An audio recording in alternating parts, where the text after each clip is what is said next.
안녕하세요. DJ 선아입니다. 오늘의 사연 시작해 보겠습니다. 안녕하세요. 인생에서 겪지 않아도 될 일들을 모두 겪고 난 후에 비로소 인생의 진리를 깨닫게 된 67세 여성입니다. 이제는 여자라는 말보다는 손자, 손녀로부터 할머니라는 말이 더 어울리는 나이가 되었지만 여전히 전 어린 시절의 마음으로 살아가고 있는 소녀 같은 할머니이기도 해요. 제 나이 또래의 모든 사람들이 다 공감하겠지만 그리 요구하지 않았고 잘 먹고 잘 사는 것이 참 힘들었던 시대였기도 하죠. 그럼에도 불구하고 자식에 대한 사랑으로 끝까지 어려움을 극복하고 결국 자녀들을 모두 다 키워낸 부모도 있겠지만 그렇지 못한 부모도 분명히 있습니다. 제 경우가 바로 그랬고요.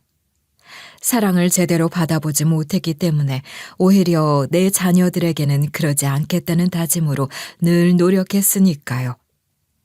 손녀와 손자가 있다는 말에 아실 수 있듯 저에게는 눈에 넣어도 아프지 않을 두 딸과 사위, 그리고 누구보다 자상한 동갑내기 남편이 있어요. 저 혼자 세상에 놓여진 후 어떤 가족도 꾸리지 못하고 살 것이라고 막연하게 생각했던 저에게도 살다 보니 이렇게 가족이라는 것이 생기고 소중함을 깨닫게 되는 날이 오기도 하더라고요. 지금의 행복과 평범한 일상을 찾게 된 건 저에게 그리 오래된 일은 아니에요. 소위 부모 복이 있는 사람이 자식 복과 남편 복까지 있다는 이야기를 하는 경우가 많다 보니 지금 유복하고 행복하게 지내는 제가 좋은 부모님과 가족들 사이에서 행복하게 자랐을 것이라고 생각하실 수도 있고요. 하지만 오히려 그와는 정반대의 어린 시절을 보냈어요. 제가 태어난 곳은 강원도 양구라는 아주 깊은 산골에서 태어났어요.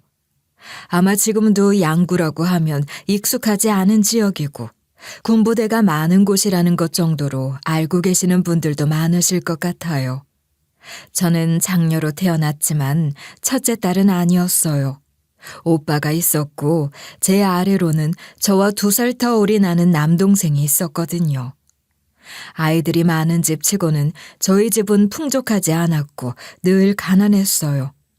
그리고 이렇게 가난을 유지하면서 부모님은 성실하게 하루 벌어 하루 먹고 살고 싶은 마음보다는 좀 더 편하게 그리고 빠르게 돈을 벌어서 생계를 누리고 싶어 하시는 분들이었어요.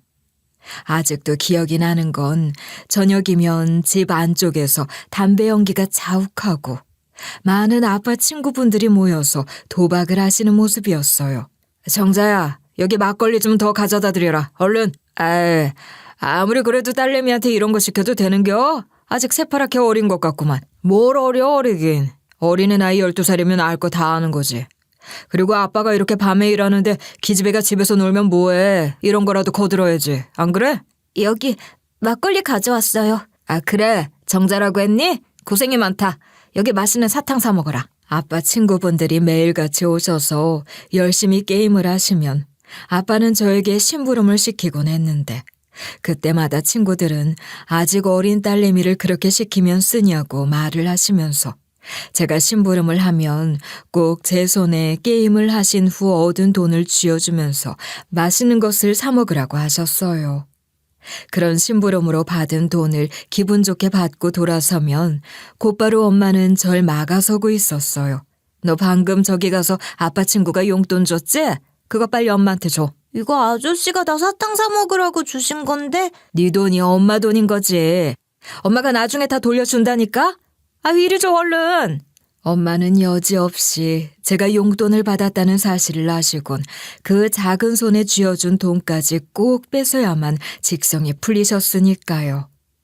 저에겐 이런 생활이 익숙하고 일상이었지만 학교를 다니고 무언가를 알게 된 시점부터 우리 집의 문화가 그리고 매일같이 우리 집으로 찾아오시는 아빠의 친구분들이 좋은 목적으로 오시는 건 아니라는 걸 알 수 있었어요. 물론 엄마까지 합세해서 게임을 하거나 하는 건 아니었지만 그 시절 우리 아빠의 직업이 불법 도박장 운영이라는 걸 알았고 사용료를 받으면서 하룻밤 사이에 많은 돈을 얻으면서 살고 있었어요. 물론 이는 합법적인 일이 아니기 때문에 꾸준히 할 수 없었고, 단속을 피해 도망을 가게 되는 날이면 어떤 것도 먹지 못하고 며칠을 쫄쫄 굶어야 하는 일도 많았어요. 부모님이 옳은 일을 하지 않는다는 걸 알게 된 순간부터 저는 매일매일이 창피했어요. 이런 제 속을 알 리 없는 엄마는 늘 저에게 학교가 끝나면 빨리 집으로 와서 저희 집을 방문해 주시는 분들에게 술 시중을 들도록 하거나 혹은 막걸리나 간식 등을 심부름 하는 일을 하라고 시키셨고, 그 과정에서 받는 돈 역시 저에게 남기지 않고 모두 다 가져가시곤 했어요. 먹고 사는 것이 힘들다고 하니 나름대로 살아가기 위한 방법을 선택하신 것이라는 건 이해하지만, 학생이었던 저까지 끌어들여서 불법적 일을 시키는 것이 맞는 것인가 싶은 생각이 들었고, 참 혼란스러운 어린 시절을 보냈던 것 같기도 해요. 물론 그렇다고 해도 제가 어딘가 갈 곳은 없기도 하고, 가족이니 받아들이고 살아야 했던 건 어쩔 수 없었지만요. 그렇게 저는 1살, 2살 나이를 먹었고, 어느덧 조금만 있으면 중학교에 입학을 할 나이가 되는 시점이었어요. 제가 어린 시절에는 모든 교육이 무상교육이 아니었기 때문에 입학 후 학교를 다니려면 모두 다 돈이었어요. 그렇다 보니 친구들 중에서도 형편이 좋지 못해 학교를 다니지 못하는 아이들도 많았고요. 저 역시 좋은 형편도 아니었고, 이 집에서 유일한 딸이었기 때문에 중학교 진학을 시켜주지 않을 것 같은 불안감은 늘 있었어요. 엄마가 저에게 늘 하시는 말씀이 있었는데, 그 말 속에는 저를 교육시키기 위해서 학교를 보내는 돈이 아깝다는 뉘앙스를 풍겼거든요. 정자 너 초등학교까지만 졸업하면 학교 그만 다니고 엄마 도와서 돈 벌 궁리해. 학교 보낼 돈도 능력도 없고 오빠랑 네 동생 학교 보내기도 벅차. 나도 같은 자식인데 왜 오빠랑 동생만 학교 보내고 난 왜 안 보내줘? 나 학교에서 공부도 잘하고 급장도 하는데. 기집애가 나서서 급장하면 뭐해? 괜히 팔자 사납기만 하지. 당장 일도 해야 되는데 초등학교까지 보내주면 됐지 뭘 더 하려고 그래? 그만둬. 알았어? 엄마에게 학교를 보내줄 것을 요구했지만 엄마의 냉정한 말에 상처를 받았고, 오빠와 동생만 아들이라는 이유로 학교를 보내고 나는 집안의 살림 미천으로 쓰려는 마음이 서운하기도 하고 미웠어요. 하지만 아직 어린 시절에 어떤 능력도 없는 내가 엄마의 말을 듣지 않고 반기를 들 방법은 없었기 때문에 학교 진학을 포기해야 하나 싶은 생각과 어린 마음에 내가 열심히 일을 도우면 보내줄지 모른다는 희망으로 엄마 말을 더 잘 듣고 일도 열심히 도왔어요. 같은 문제로 아빠에게도 이야기를 했지만 돌아오는 답변을 듣고는 또 한 번 상처를 받게 되긴 했지만요. 기집애가 많이 배워서 뭐해. 남의 집 기둥이나 뽑아 먹으려고 하지. 네가 열심히 돈을 벌어야 오빠랑 동생 호강시켜주고 공부시킬 거 아니야. 그게 네가 해야 할 도리고 일이지. 중학교는 무슨 중학교? 말도 안 되는 소리 하지 말아라. 내 말이 그 말이야. 그냥 조용히 집에서 일이나 돕고 돈이나 벌다가 좋은 결혼자리 나오면 시집가서 우리 집에 보탬이 될 생각을 해야지. 쟤는 정말 정신머리가 없어. 좋은 집에 시집을 가서 살림 미천이 되는 것이 여자가 할 일이고, 또 출가 외인이기 때문에 다른 결혼을 해 다른 집 식구가 되면 남이라는 생각이 있었는지 엄마는 나를 하루라도 빨리 결혼을 시켜서 뭐라도 좀 얻고자 하는 마음만 강해 보였어요. 지금 생각해보면 정말 나를 낳고 키워주신 부모님이 맞기는 할까 싶은 마음이 들 정도로 저에게 막대했고 저를 신경 써주지 않으셨던 것 같아요. 계모와 계부 밑에서 키워졌다고 하더라도 이보다는 좀 더 사랑받았을 것 같다는 생각이 들었으니까요. 그럼에도 어떤 힘도 없고 능력도 없는 저는 어떻게든 사랑을 받으면서 칭찬을 받고 싶은 마음으로 아둥바둥 노력을 하면서 지냈던 것 같아요. 밥 섞지 말고 위에 윤기 흐르는 부분은 따로 떠서 오빠랑 동생이랑 아빠 것으로 퍼. 알았지? 나도 맛있는 밥 먹고 싶은데 왜 맨날 밑에 눌린 밥만 주냐고. 바깥 일하는 사람들이 좋은 거 먹고 집에 있는 여자들은 아무거나 먹어도 되는 거지 뭘 유난을 떨어. 엄만 나 주워왔지. 내가 친딸도 아니지? 그러니까 이러지. 어머, 얘 말하는 것 좀 봐. 그래, 주워왔다. 아주 주워온데 도로 가져다 놓고 싶다. 엄마는 밥 한 공기를 뜨더라도 오빠와 동생과 절 분명하게 차별했고 늘 좋은 것, 맛있는 것은 다 양보를 해야만 했어요. 그런 엄마가 서운해 불평불만을 내놓아도 결국 엄마는 끝내 단 한순간도 제 편을 들어주신 적이 없었죠. 이런 엄마의 태도가 처음에는 서운하고 노엽기까지 했지만 시간이 흐를수록 적응을 하더라고요. 사람은 적응의 동물이라더니 정말 그렇게 되는 제가 신기할 정도였어요. 그렇게 커간 저는 부모님에게 그저 돈벌이를 도와주는 일꾼, 그 이상도 이하도 아니라는 걸 알 수 있었고 매일 밥 3끼를 먹여주고 키워주는 대신 그 대가를 가져다 줘야만 하는 것이 당연한 자식이기도 했어요. 그리고 그런 요구는 하루가 다르게 더 노골적으로 변해가기도 했고요. 집에서의 제 입지는 이런 수준이었기 때문에 저는 늘 눈치를 보며 자랐고 제가 하고 싶은 것도 제대로 하지 못하고 하고 싶지 않은 것도 참고 하면서 지내야 했어요. 그래서 그런지 또래에 비해 조금 빨리 철이 들었고 또 세상이 그리 만만하지 않다는 걸 알게 되었어요. 당연히 부모님의 영향으로 나쁜 것들을 빨리 익혔고 또 나쁜 물이 들기도 했고요. 하지만 저는 부모님과 동생들과 다르게 살고 싶다는 생각이 강했기 때문에 빨리 노출이 되고 알게 되는 것과 별개로 쉽게 빠지지 않으려고 노력했어요. 정정당당하게 내 노력으로 돈을 벌고 공부를 해서 하루하루를 살아가는 그런 사람이 되고 싶다고 다짐을 하며 지냈기도 했고요. 지옥 같은 어린 시절이 하루빨리 지나가고 빨리 부모님으로부터 벗어나 혼자서 독립적으로 살아갈 수 있는 날이 오기를 기다리면서 어린 시절 전부를 보냈던 것도 사실이었어요. 제가 국민학교 졸업을 하기 전에도 엄마는 저에게 중학교 입학은 꿈에도 꾸지 말고 졸업 후 곧바로 돈을 벌 국리를 하라는 이야기를 하긴 했지만 그래도 열심히 일도 돕고 공부도 잘하면 학교를 보내줄 것이라고 생각했어요. 하지만 막상 학교 졸업을 앞두면서 중학교 입학에 대한 이야기를 꺼내자 엄마는 당연하다는 듯 학교를 그만두라고 통보를 하셨어요. 이제 졸업하면 돈 벌 꿈이나 해. 너 교복 사주고 월사금 내줄 능력도 없으니까. 그동안 알아듣게 이야기했으니 너도 이해했지? 엄마, 내가 학교를 다니고 싶다고 했잖아.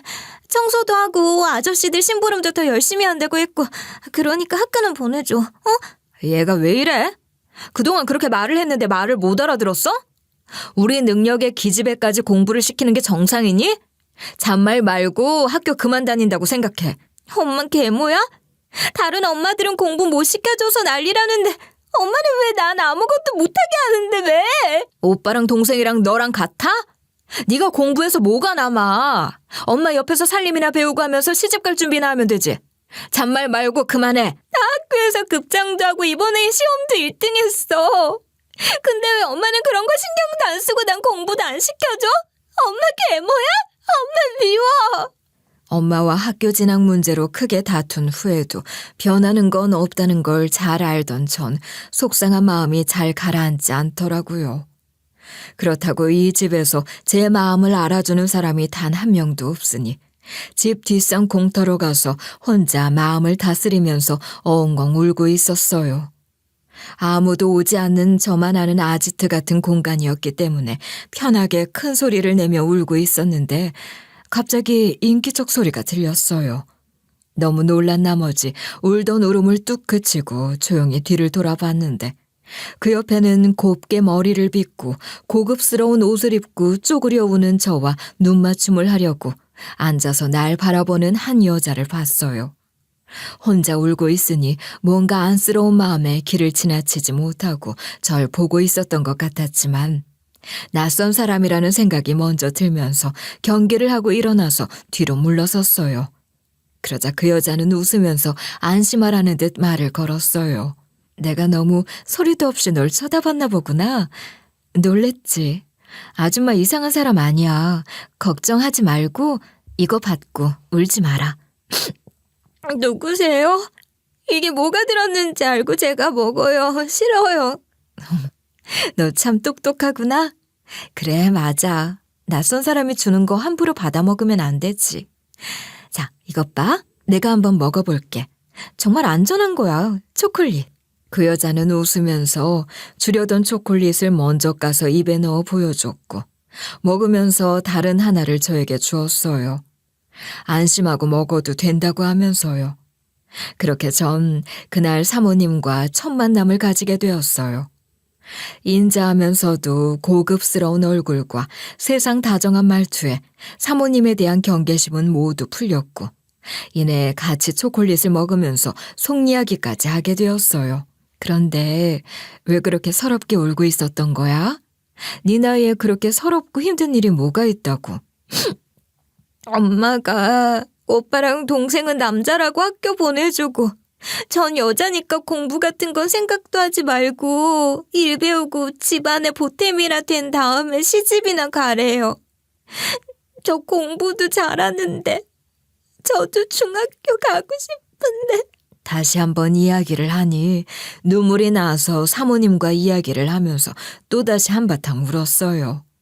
그러자 그 모습이 안쓰러웠는지 사모님은 저에게 뜻밖의 제안을 하나 해주시더라고요. 혹시 우리 집에서 일 안 할래? 내가 너 일도 하게 해주고 학교도 보내줄 수 있을 것 같은데. 네? 일이요? 제가요? 아줌마 집 부자예요? 저 일 잘하긴 하는데. 그러니까 아까 말하는 거 보니 또 똑 부러지는 것 같더라? 아줌마 집에도 일손이 많이 부족하거든. 그래서 사람을 구하고 있었는데 네가 취직하면서 지내고 학교도 다니고 그러면 좋지 않을까 싶어서. 물론 엄마가 허락을 하셔야겠지만 이제 학교 다닐 방법은 전혀 없다고 생각했던 저에게 한 줄기 희망이 생기는 것 같았어요.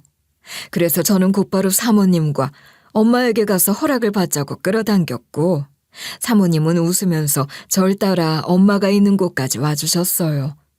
엄마는 처음엔 경계를 했지만 대충 사모님이 입은 옷부터 말솜씨 등을 보고 난 후 보통 집의 사람이 아니라는 걸 직감적으로 눈치를 챘는지 호의적으로 반응을 하시더라고요.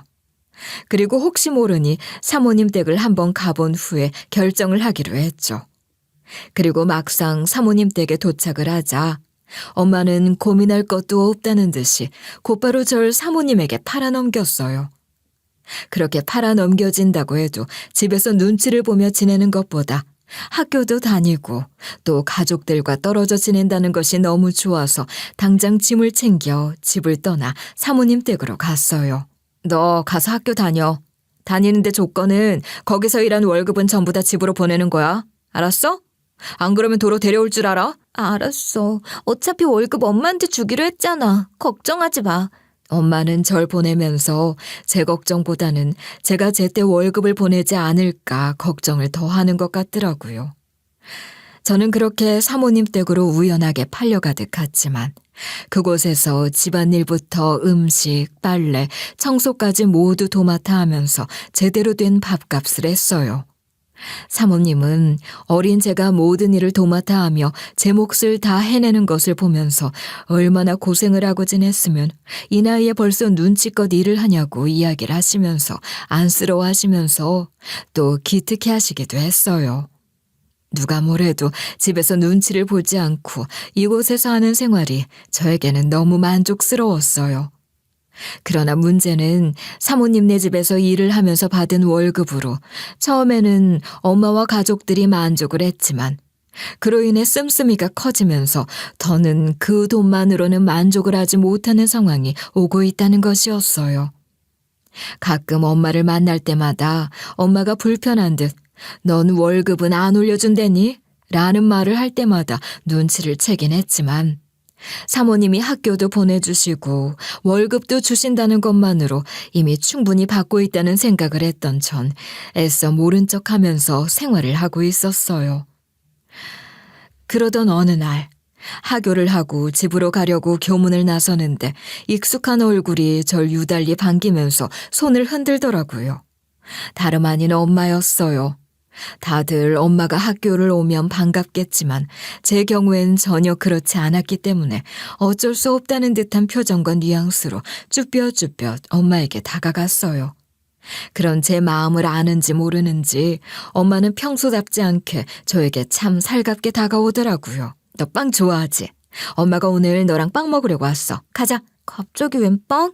나 가서 얼른 일해야 돼. 아유, 알아. 엄마가 할 이야기가 있기도 하고 딸 안 본 지도 오래됐고 그래서 온 거야. 잠깐만 시간 좀 내줘. 평소에 엄마라면 절대 하지 않을 말투와 나를 신경 써주는 듯한 태도가 왠지 모르게 찜찜하긴 했지만 일단 엄마와 빵집으로 들어갔고 제가 좋아하는 빵을 잔뜩 고르게 해주더라고요. 오랜만에 먹는 빵이 맛있어서 먹고 있는데 엄마가 말을 꺼냈어요. 맛있지? 많이 먹어. 아, 근데 말이야. 그 집에서 너 어떻게 지내? 나는 2층에 사모님이 내어주신 방에서 지내. 방이 어때? 커? 작진 않아. 워낙 방이 많아서 좋은 방 내어주신 것 같아. 감사하지. 그래? 그럼 너 청소할 때나 이럴 때 사모님 방도 막 들어가고 그러겠네? 응. 청소할 때랑 그럴 때 들어가서 청소하지? 그건 왜? 막 못 들어가게 막거나 그런 건 아니고? 그러진 않으셔. 나 믿어주시기도 하고. 근데 정말 왜 그런 거 물어? 정자야, 그 집에 좋은 물건도 많고 돈 되는 것도 넘치지. 조그만 거 하나라도 없어져도 티도 안 나게. 그치? 많긴 하지. 하나 가져가도 아무도 모를걸? 그래? 그치.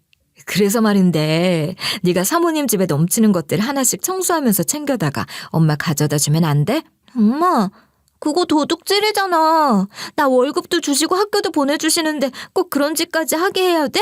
야, 네가 가져오는 월급으로 우리 세네 가족 먹고 살려면 빠듯해. 우리 집에서 네가 일해서 먹여 살리는데 월급도 안 올려줄 거면 네가 자체적으로 좀 가져오고 해야지. 안 그래?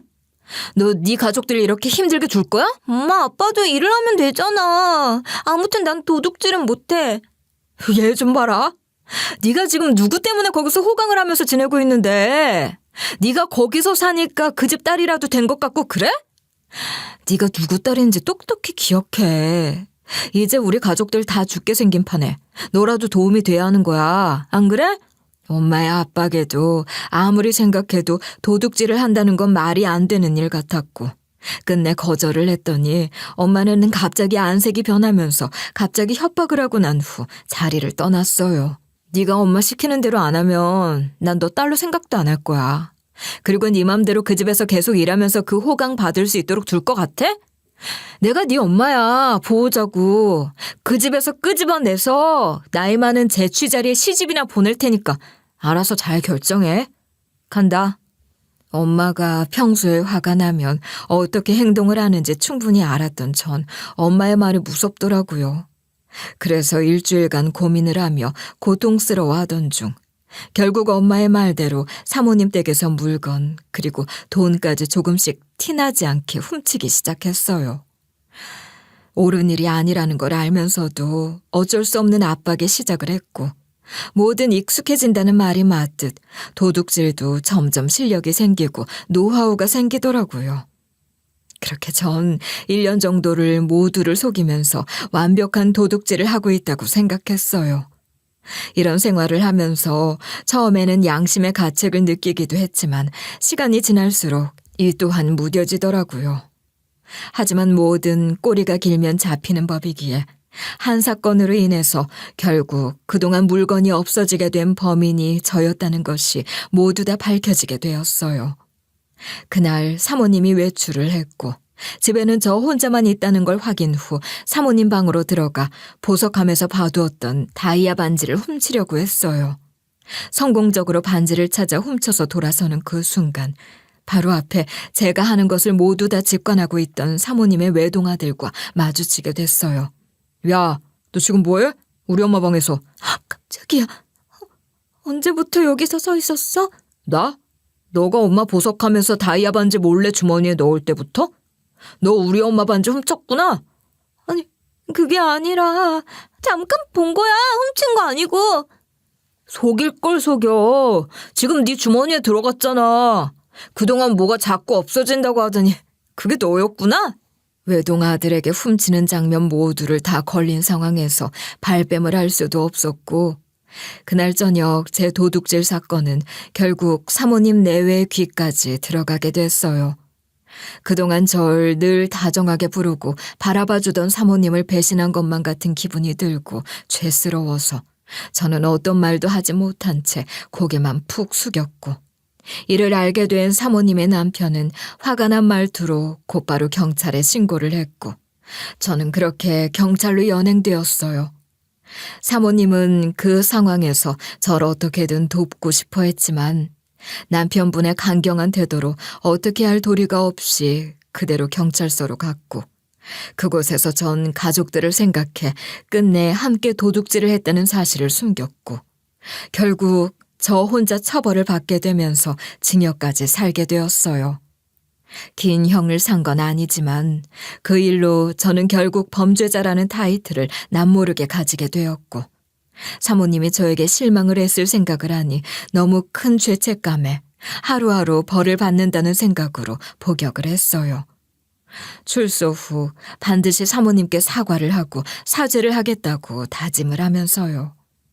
그렇게 전 꽤 긴 시간 동안 절도를 해왔다는 사실이 모두 다 범죄로 인정되었고 다행히 초범이라는 점을 참작해 1년 정도의 형을 살게 되었어요. 제가 지은 죄가 맞으니 달게 받아야 한다고 생각했고 그렇게 복역을 성실하게 했어요. 오지 않을 것 같은 출소일은 다가왔고 막상 세상에 나오니 갈 곳이 없더라고요. 제일 먼저 생각난 건 당연히 가족이었어요. 그래서 예전에 가족들이 살던 집으로 무작정 찾아갔어요. 그런데 도착을 해보니 그곳에는 가족들이 살지 않고 있더라고요. 제가 교도소에 있을 때에도 면회 한 번을 온 적이 없었기 때문에 저에게 관심이 없다는 건 알고 있었지만 그래도 말도 하지 않은 채 이사를 갔다는 건 알지 못했기 때문에 순간적으로 가슴이 철렁 내려앉으면서 주변의 이웃들에게 가족들이 어디로 갔는지 물어봤어요. 그런데 이미 우리 가족들은 이 동네에서 꽤 유명하더라고요.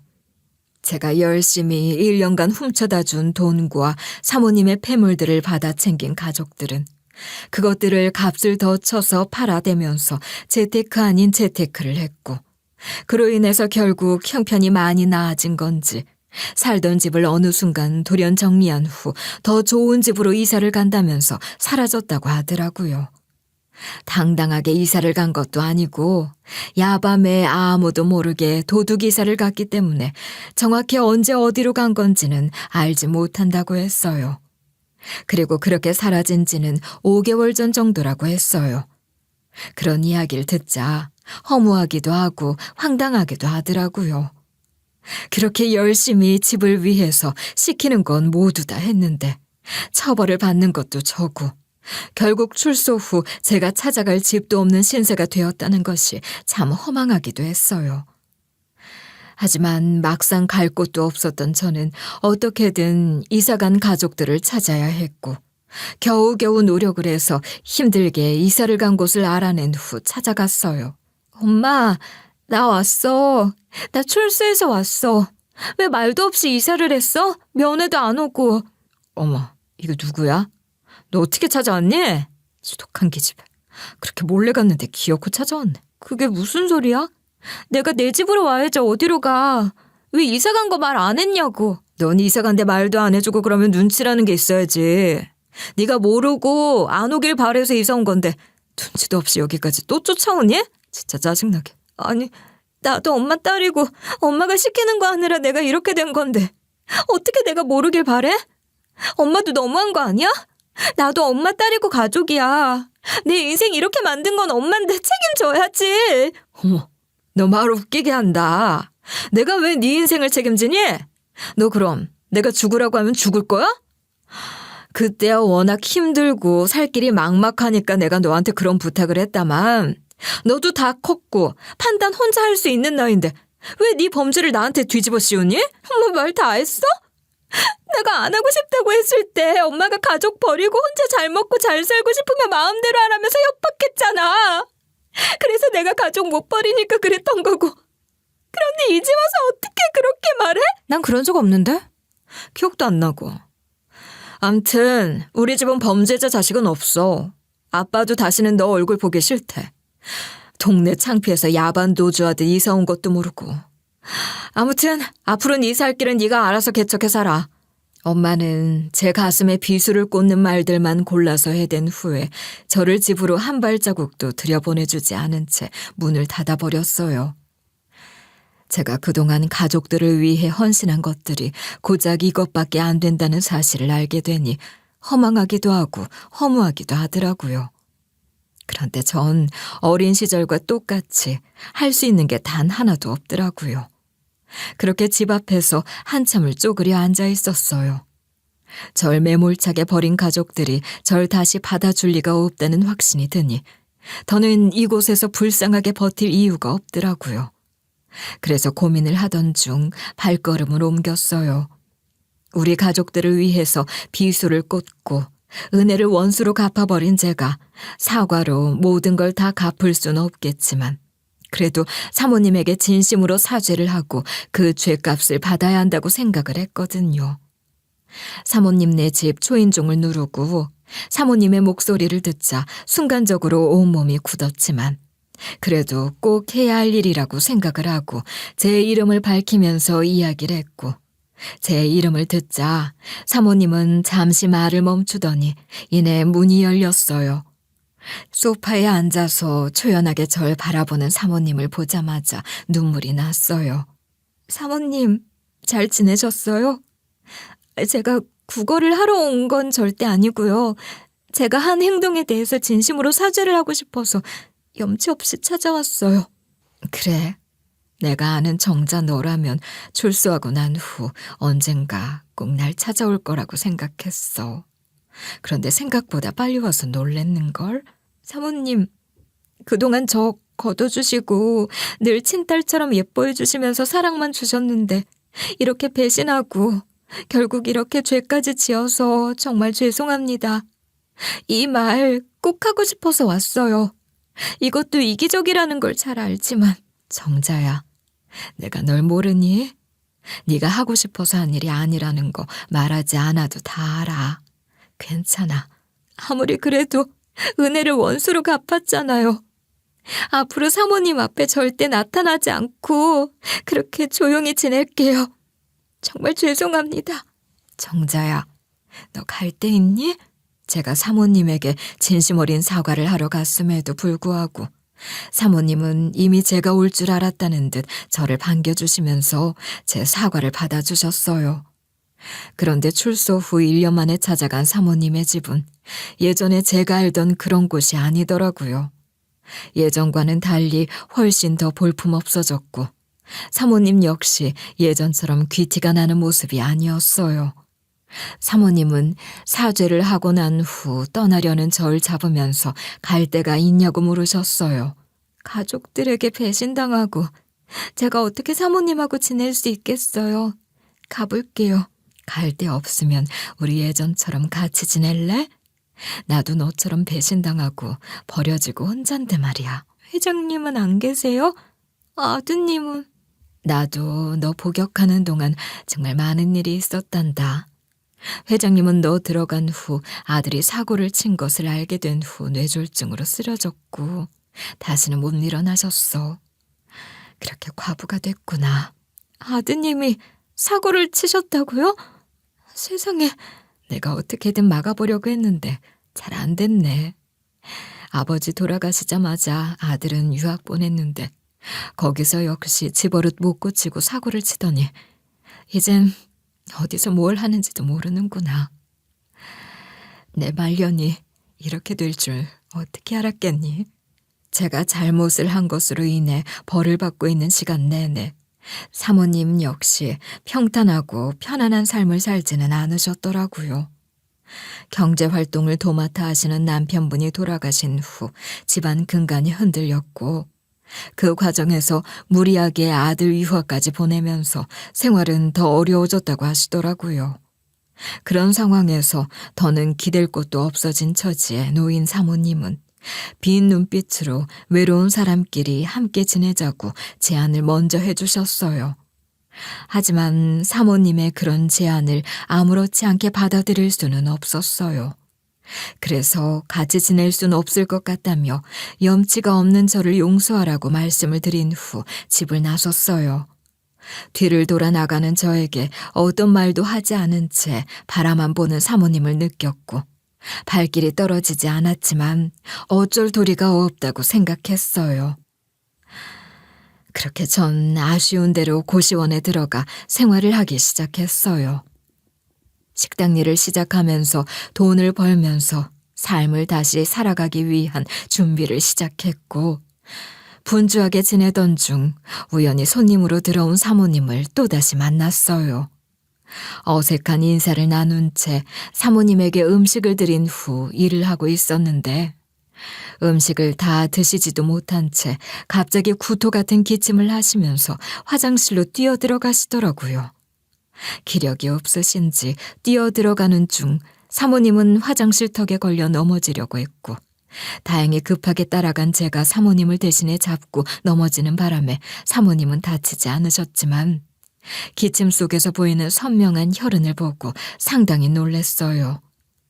사모님은 별스럽지 않다는 듯 입을 닦으시며 네가 아니면 큰일 날 뻔했다. 고마워 라고 말씀을 하시며 다시 돌아나가시더라고요. 그 모습을 보니 제가 사모님과 함께 지내면서 챙겨드려야만 한다고 생각이 들었어요. 이런 결정을 하기까지 몇 초가 걸리지 않았다는 것이 신기할 정도였지만 이제는 건강마저도 잃었고 그게 왠지 저 때문이라는 죄책감이 몰려오면서 무조건 사모님을 챙겨드려야겠다는 생각이 들었어요. 그렇게 우리는 다시 서로를 챙기면서 의지를 하며 지내게 됐고 세월이 흘렀어요. 그렇게 어릴 때부터 가족이 있긴 했지만 방치된 나를 걷어주시고 친딸처럼 챙겨주시던 사모님은 이미 알고 있던 듯 어느 날 병환이 깊어져 돌아가시게 되었어요. 그리고 돌아가시기 직전 마지막으로 저에게 남기신 건 단 하나의 열쇠였어요. 정자야, 내가 이제 너랑 같이 못 살 날이 오는 것 같다. 나 죽으면 이 열쇠로 새 인생 재밌게 살아. 너는 나처럼 살지 말고 재밌게. 내 소원이다. 알았지?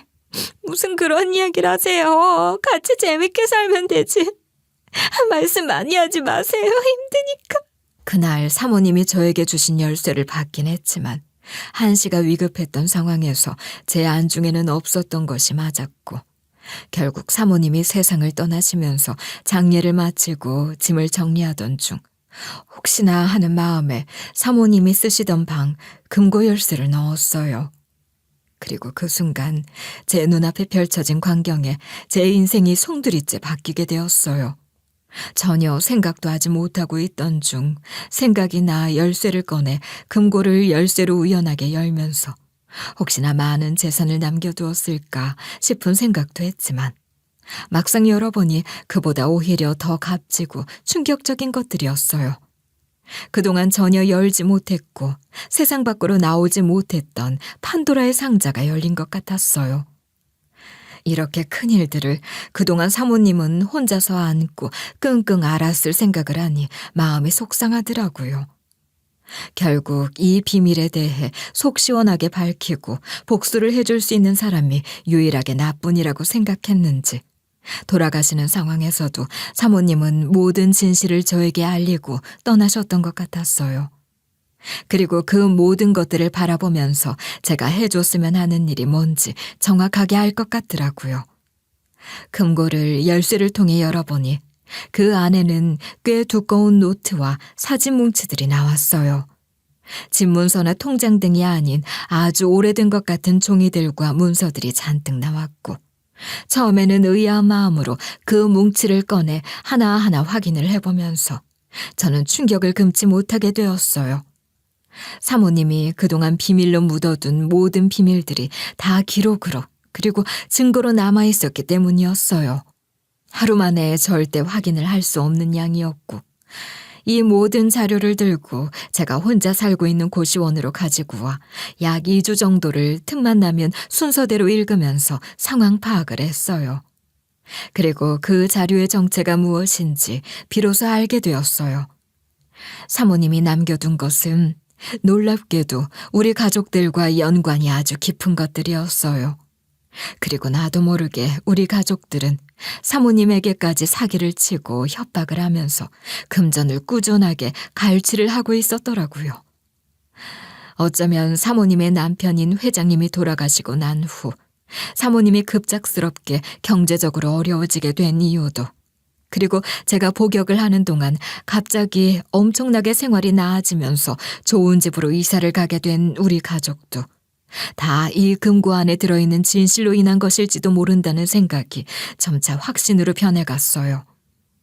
사람의 탈을 쓰고 어떻게 이렇게까지 잔인할 수 있는지 답도 나오지 않고 가족들에게 오만정이 다 떨어지더라고요.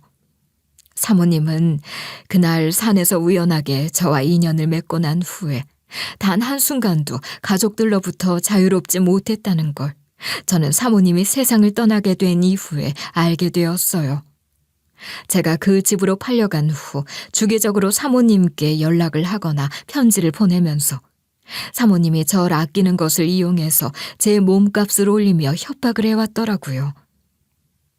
사모님은 그런 가족들의 연락을 알게 되면 제가 또 한 번 상처를 받게 될 것이 걱정스러워 모르는 척 가족들이 원하는 사항을 무리하지 않는 선에서 조력을 하고 있었던 것이었어요. 결국 절 지켜준 건 가족이 아니라 생판 나무로 만나서 서로를 믿고 의지하며 살았던 사모님이라는 사실을 이제 알게 된 것이었어요.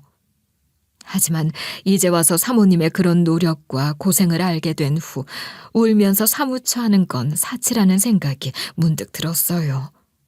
가장 중요한 건 사모님의 그런 노력뿐만 아니라 가족들의 압박을 이기지 못해 제가 집 물건을 훔쳤다는 혐의로 복역을 하는 동안 가족들은 타겟을 바꿔서 사모님을 괴롭히기 시작했고 본격적인 비극은 그때부터 시작이 되었었거든요.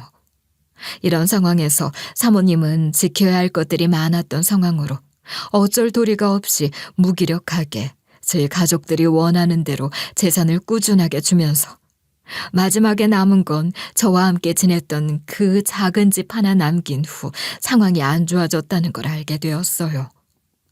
이런 상황에 대해 제대로 된 확인을 위해 저는 사모님이 남겨주신 모든 자료를 들고 곧바로 가족 대표처럼 사모님과 연락을 주고받고 협박을 도맡아 했던 엄마를 찾아가 이 모든 상황에 대해 제대로 된 설명을 하라며 압박했어요. 내가 너 앞으로 우리 가족 눈앞에 띄지 말라고 했지? 뭘 잘했다고 자꾸 눈앞에 나타나는 거야. 너 엄마 말이 우습니? 나도 범죄 저지르고 남의 돈으로 아무렇지 않게 사는 파렴치한 사람들하고 엮이기도 싫고 가족이라고 묶여서 인정받고 싶지도 않아. 걱정 마. 뭐야. 먹긴 놈이 성낸다고 하더니 지 이야기를 왜 여기서 해? 왜 왔니? 확인할 것이 있어서. 이거 다 뭐야? 사모님이 돌아가시면서 나한테 다 주시고 갔어. 읽어보니 엄마 아빠 아주 장난 아니더라. 어떻게 이렇게 오랜 시간 사람을 괴롭히고 등골을 빼먹을 수 있어? 그러고도 나한테 범죄자니 뭐니 할 자격이 있어? 뭐가? 세상에. 이 여편네 이런 거 다 처리한 줄 알았는데 다 가지고 있었다니? 정말 지독하다 지독해. 설마 너 이 말 다 믿는 거 아니지? 당연히 믿지. 이건 명확한 증거잖아. 근데 엄마는 늘 말뿐이고. 이제 똑바로 솔직히 말해. 지금 당장 경찰에 신고하기 전에. 뭘 똑바로 말해. 넌 엄마한테 말 무섭게 한다? 아니, 너도 알다시피 아빠가 하우스 운영하시잖아. 예전부터 꾸준히. 근데 거기 맨날 온 단골이 있었는데 글쎄. 그 사람이 네가 일하는 그 집 외동 아들이더라고. 그거 불법적으로 운영하는 건 당당해서 그거 가지고 사람을 협박하고 돈을 뜯어냈어? 예. 그 집은 돈이 화수분처럼 넘치는데 그런 걸로 내가 돈 좀 달라고 한다고 집이 망하니? 거기다 그 엄마도 아들이 걱정스러웠는지 자주 찾아왔었어. 신고할까봐 처음엔 협박했지 돈 달라고 한 건 아니었어. 근데 하다 보니 사람이 순하고 말을 잘 들으니 협박했다. 돈을 얼마나 달라고 한 건데? 솔직히 말해. 아니, 그냥 대단하신 회장님 댁 아들이 이런 데 다니는 거 아냐고 했어. 왜? 신고를 하고 우리도 같이 처벌받겠다는 식으로 말하니까 그 여자가 한참을 고민하더니 돈을 주면 안 오게 막아줄 수 있냐고, 비밀로 해줄 수 있냐고 하더라고. 내가 달라고 한 거 아니다 너? 결국 하나뿐인 아들의 중독 증상을 알게 된 사모님은 이를 막고 처벌까지 받지 않도록 하기 위해서 먼저 우리 엄마에게 말도 안 되는 기회를 제공했고, 이를 빌미 삼아서 엄마는 계속해서 사모님의 등골을 빼먹었다는 것이었어요. 사모님에겐 전부인 그 외동 아들을 볼모로 잡으면서요. 이를 알린 후 문제를 삼으려고 하니 아들이 위험해질 것이 뻔했고, 그렇다고 모르는 척하면 그것도 남편에게 알려지는 등 문제가 될 것이 뻔했기에 사모님은 어쩔 도리가 없이 알면서도 당하고 계셨고, 이후에 어떤 식으로든 복수를 할 수 있는 기회를 엿보다 저에게 준 열쇠 속 금고 안의 모든 정황과 증거를 모아두셨던 것이었어요. 그리고 그 열쇠를 저에게 준 건 가족으로 인해 망가진 제 인생과 사모님의 인생을 함께 제대로 바꾸면서 제대로 복수를 하라는 뜻임을 명확하게 알 수 있었어요. 결국 상황을 해결해 보려고 하면 할수록 갯벌 속 발이 빠진 것처럼 계속해 안으로만 들어갔고, 막으려 했던 비밀은 결국 세상 밖으로 드러난 것이었어요. 사모님의 남편이 하나뿐인 외동아들이 노름꾼이 되었다는 것을 알게 되었고, 그 사실을 알게 되면서 충격과 분노로 뇌졸중이와 세상을 떠나게 되었고요. 갑작스러운 남편의 빈자리를 정리하면서도 사모님은 오직 아들 생각뿐이었어요. 이제는 경제적인 지원도 해줄 수가 없는 상황에 이르자 사모님은 이 일의 마무리를 해야 한다고 판단을 하고 마지막으로 가진 재산을 모두 가족들에게 준 후 아들을 가까스로 빼냈고 자신의 모든 노후 자금을 모아 미국으로 유학을 보냈지만 결국 고칠 수 없는 노름꾼의 중독은 미국이라는 더 큰 땅에서 더 많은 기회를 얻게 되면서 활개를 쳤고, 이제는 카지노에 빠지게 되면서 어느 순간 연락도 닿지 않고 행방불명이 되었던 것이었어요. 결국 사모님의 단란하고 행복했던 가정 역시 우리 가족과 절 만나게 되면서 무너졌다는 생각이 들었고, 이런 상황을 알게 된 이상 저는 더는 두고 볼 수 없었어요. 이제부터는 본격적으로 우리 가족들이 사모님에게 한 극악무도한 행동과 나쁜 심성에 대해 대신해서 책임을 지고 벌을 줘야 한다고 생각했어요. 그동안은 그래도 가족이라는 생각으로 두둔하고 참았지만 이제는 넘지 말아야 할 선을 넘었고 제대로 된 복수를 대신 해줘야만 제가 팔을 펴고 산다고 생각했으니까요. 엄마와 대화를 마지막으로 저는 일단 집으로 와 어떻게 하면 제대로 된 복수를 할 수 있을지 곰곰이 고민을 했어요. 그러던 중 지금 당장 경찰서를 통해 신고를 하고 그들이 처벌을 받게 된다면 결국 사모님이 가족들에게 준 돈을 되찾지 못하게 될 것이라는 생각이 들었고, 그럴 수는 없다는 판단 하에 우선은 가족들을 찾아가 똑같이 협박을 하면서 어느 정도 돌려받을 수 있을 만큼의 돈을 회복해야 한다고 생각했어요. 그래서 전 또 한 번 엄마를 찾아가 태연하게 이야기를 했죠. 왜 또? 이유 다 들었으면 됐지 왜 왔냐고. 설마 너 네 엄마랑 아빠를 경찰에 신고라도 하게? 그렇게까지 불효녀는 아니라고 믿는다. 왜? 왜 못하겠어? 엄마 아빠는 날 범죄자로까지 만들었는데 내가 이제 더 못할 게 뭐가 있어? 게다가 우리 집구석 범죄자 집안인 거 나만큼 모르는 사람이 어딨어. 안 그래? 엄만 내가 무섭지도 않아? 설마 너 신고라도 하겠다는 거야? 아니지? 정자야, 네 가족이잖아. 가족은 절대 못 버려. 알지? 됐고 처벌 피하고 싶으면 나한테 돈 줘. 다 주는 건 바라지도 않을게. 계산해보니 엄마가 가져간 돈 셀 수도 없더만. 난 딱 1억. 엄마가 나 어릴 때 일 시켜서 번 돈까지 다 쳐준 거야. 1억만 주면 모르는 척 넘어가고 연락 끊고 살게. 근데 안 주면? 나도 내가 가진 거 어떻게 뿌릴지 몰라. 태어나 처음으로 엄마에게 통보를 하며 협박을 했고, 그런 내 모습이 낯설었는지 엄마는 당황한 듯한 태도를 보이다가 이내 정신을 차리고 또다시 절 흔들려고 했지만 이번엔 호락호락하게 당하지 않겠다는 마음 하나로 말을 끊고 자리에서 일어났어요. 그런 제 모습을 보자 엄마 또한 어쩔 도리가 없다고 생각이 들었는지 결국 며칠 후 제가 요구를 한 1억을 들고 나타났더라고요.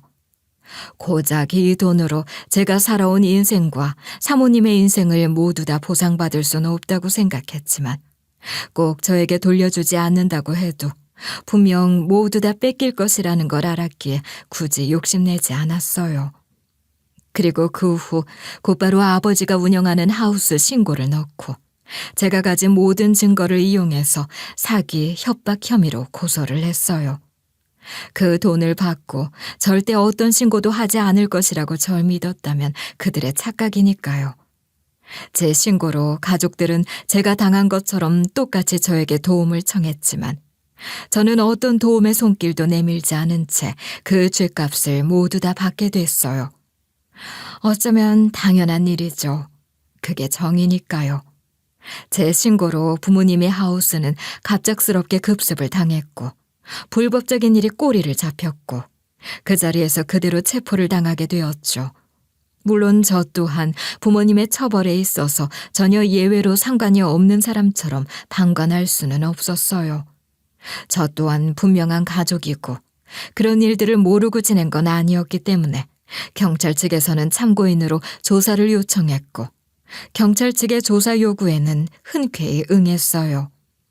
그리고 그 과정에서 제가 알고 있는 모든 사실과 사모님으로부터 받은 진실의 열쇠 속 모든 판도라의 사실들을 다 제출함으로 인해 오히려 가족들이 받게 될 죄를 더 가중하는 역할을 했어요.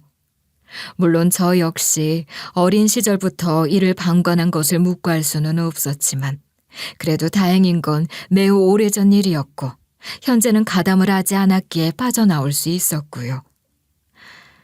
저를 세상에 태어나게 해주고 같은 성을 타고났다고 해서 모두가 다 소중하고 지켜야 할 가족은 아니라는 것을 저는 우리 가족들을 통해서 아주 절실하게 깨달았어요. 그래도 하늘 아래 하나밖에 없는 가족이라고 제 딴에는 지키기 위해서 끝까지 감싸면서 노력했지만 이런 모든 노력이 바보 같았다는 걸 느낀 건 오래되지 않았지만요. 마지막 세상을 떠나는 순간까지 오히려 저를 온전히 믿고 모든 걸 맡긴 사람은 피를 나눈 가족이 아닌 생판남이었던 사모님이었어요. 그러니 가족보다 저에게는 사모님의 신뢰가 더 감사했고 그런 사모님을 배신하게 되었던 지난날에 대해서 지금 이 순간도 뼛속 깊이 반성을 하고 있는 상황이기도 하고요. 그리고 그런 사모님의 억울함과 한을 풀어드리기 위해서 할 수 있는 건 가족들의 응징이었고 그렇기에 저는 지금 이 순간도 제가 한 일에 대해 후회는 없어요. 그 후로 저는 가족들과 인연을 완전하게 끊었어요. 물론 제가 연락을 끊는 것과는 별개로 한참 시간이 흐른 후 가족들은 뒤늦게 절 찾아와 아주 오래전 출소 후 제가 가족들을 찾아갔던 일과 겹쳐지는 일이 있기는 했어요. 사람은 참 이기적인 것이 맞는지 그 당시 그 사람들이 저에게 했던 일은 전혀 기억이 나지 않는지 오히려 당당하게 절 찾아와 모든 것을 제 탓으로 돌리면서 또다시 저에게 자신들을 책임지라고 하더라고요. 정말 끈질기다. 도대체 어떻게 하면 이렇게 날 찾는 거야? 뭐 직종이라도 바꾼 거야? 이 기집애가 엄마한테 못하는 소리가 없어. 너 때문에 네가 그렇게 돈을 다 받아가 놓고도 신고를 하는 바람에 온 가족이 이렇게 된 거 아니야. 하루아침에 길거리에 나앉게 생겼다고. 잘못을 했으면 벌을 받아야지. 엄마가 잘못을 하지 않았는데 괜히 나라에서 벌 줬겠어? 왜? 또 내 탓을 하고 싶어서? 못하는 소리가 없어? 야, 너 때문에 네 오빠고 아빠고 동생이고 다 길거리에 나앉게 생겼어. 같이 살자고는 우리도 불편해서 말 안 해. 돈 줘. 당장 월세방이라도 구해야 될 거 아니야. 그 돈을 왜 여기서 찾아? 엄마가 그렇게 사랑하고 챙기는 아들들한테서 찾아. 난 이제 부모 없다고 생각하고 살기로 했으니까. 너 철륜이 끊고 싶다고 끊어지는 줄 알아? 착각하지 마. 누가 뭐래도 넌 우리 집 씨고 내 딸이야. 딸이 부모를 그렇게 버리고도 잘 살 줄 알아? 그래. 벌 받아야 되면 차라리 벌 받으려고. 이런 부모 버렸다고 벌 받아야 한다면 그것도 내가 받으면서 살 거야. 그러니까 다신 나 찾지도 말고 연락도 하지 마. 또 찾아오면 그땐 이렇게 말로 안 끝나. 마지막으로 찾아온 엄마를 매몰차게 끊어내며 정말로 완벽한 혼자가 되었어요. 오히려 모두 다 끊어내니 속이 시원하더라고요. 왜 진작 이렇게 하지 못했는지 제가 바보 같기도 했고요. 정말 이 세상에는 애초부터 저 혼자였던 것처럼 사모님 덕분에 가족들로부터 받게 된 재산을 토대로 열심히 살아나갔어요. 사모님이 마지막으로 남기신 말처럼 신나게 한번 살아보라는 말을 지키기 위해서 말이죠. 이렇게 열심히 인생을 살아가지만 저에게는 결혼도 남들처럼 행복한 가정도 없을 것이라고 생각하며 막연하게 지냈어요. 하지만 사람 인생은 정말 모르는 것이라는 걸 깨닫게 된 건 그런 저에게도 제 모든 과거를 다 안아주고 사랑해주는 사람이 있었다는 것이에요. 그 사람이 바로 지금의 남편이고요. 제 모든 과거를 다 알면서도 절 이상한 사람으로 생각하지 않고 오히려 제 삶을 안쓰러워하면서 모두 다 받아주는 경험을 하게 될 줄은 정말 몰랐거든요.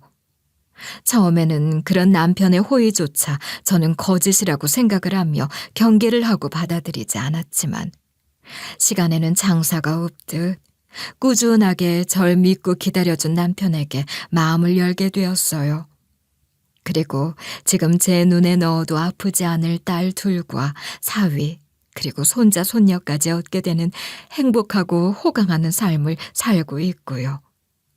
제 인생에 이런 행복은 있을 리 없다고 믿어왔는데 고생 끝에 낙이 온다는 말이 있듯 정말 꿈처럼 저에게도 지켜야 할 소중하고 또 소중한 가족이 생겼더라고요. 저는 제 아이들에게만큼은 절대로 저희 엄마가 저에게 했던 것처럼 무책임하게 굴지 않고 엄마의 도리를 제대로 하기 위해 누구보다 열심히 그리고 절 희생해가며 절 키웠어요. 저에게는 믿을 만한 가족도 그리고 지켜줄 수 있는 친정도 없었지만 제 딸에게만큼은 그런 그늘을 만들어주고 싶지 않았고 그런 부모가 되고 싶지도 않았기도 하고요. 그렇기에 지금 이 순간도 전 노력을 하고 있어요. 어릴 적 고생은 사서도 할 정도로 값지다는 말이 있지만 제 경우에 하게 된 고생과 고난은 사실 일부러 겪지 않아도 될 정도의 고통의 나날이었다고 해도 과언은 아닌 듯해요. 그 당시만 해도 저에게는 늘 어두운 터널만이 계속이었고 밝고 희망찬 미래가 전혀 보이지 않았던 건 사실이니까요. 심지어 살면서 제가 가족들로 인해서 교도소까지 신세를 지게 될 일이 생기게 된다는 건 아마 평범한 가정에서 평범한 사랑을 받고 지낸 사람들이라면 이해할 수 없는 경악을 금치 못할 이야기이기도 하니까요. 그렇다고 하더라도 이제 와서 제 인생 자체를 어떻게 할 도리가 없다는 건 저 역시 잘 알고 있어요. 이 또한 제 인생의 일부라는 걸 받아들이고 그로 인해서 정말 많은 것들을 얻을 수 있었던 경험이라고 생각을 하며 살려고요. 제 남편, 아이들, 그리고 사위와 손자, 손녀들에게 부끄럽지 않은 그런 엄마와 아내, 그리고 할머니가 되려고 노력을 하면서 살아보려고 해요. 파란만장했던 삶이고 끝날 것 같지 않은 고생길이 견디고 견디면서 살다 보니 어느새 끝이 나긴 나더라고요. 그러니 지금 이 순간 고통스럽고 힘든 삶을 살아가는 분들이 제 이야기를 듣고 있다면 용기를 잃지 말고 희망을 버리지 말고 끝까지 버티고 지내셨으면 좋겠어요. 유행가의 노래 가사처럼 아무리 힘들어도 끝은 있고 쨍하고 해뜰 날이 분명 오니까요. 제 이야기를 들어주셔서 감사해요.